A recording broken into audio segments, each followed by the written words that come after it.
Alongside Caleb Wolfinger, my name is Tyler King here after Penn State's lost to Michigan State here on Sunday. Penn State's now 0-6 in the Big Ten, 7-9 overall.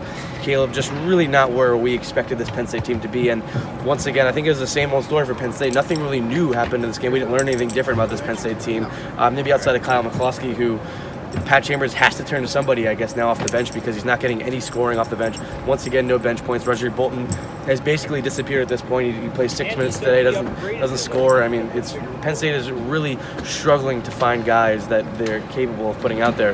And against a team like Michigan State, it just showed that Penn State just doesn't have it right now. Right. And I think Penn State, at the start of their season, you could have argued that the additions of Myron Jones and Miles Dredd and Roger Bolton and their potential score and for lack of a better word, get buckets against a defense like Michigan State, which is not a great defensive team but a good one and a great offensive team.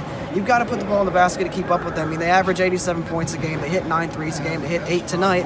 And Michigan State, you could argue, didn't even play that well. I mean, this is one of the best teams in the country, maybe the best team in the Big Ten. And Penn State forced a bunch of turnovers tonight. Michigan State didn't really look like themselves. Cassius Winston, who I believe is an all Big Ten first-team player, did not play anywhere near the way he's capable of. And their coach, Tom Izzo, talked about that after the game. Yeah, Tom Izzo said Cassius can't play like that, and we're not going to win games. But today, Cassius played pretty bad, and they won by 15.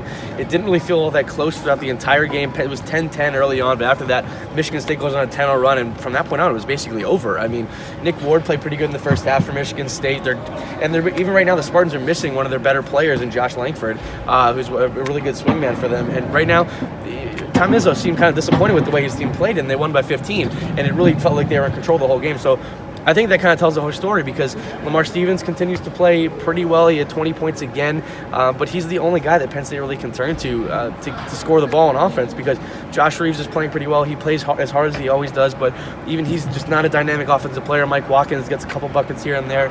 Miles Dredd had a couple threes today, but if Roger Bolton and Myron Jones, the two freshman guards, are not hitting shots, this team is really not going to be a good offensive team. They played well against Nebraska the other night on the road, but tonight, just back to the same old story that we've seen so far this season. Not a whole lot of offense, and Penn State, when they're not getting stops and they're getting out rebounded like they were today, they're just not going to be in a whole lot of games.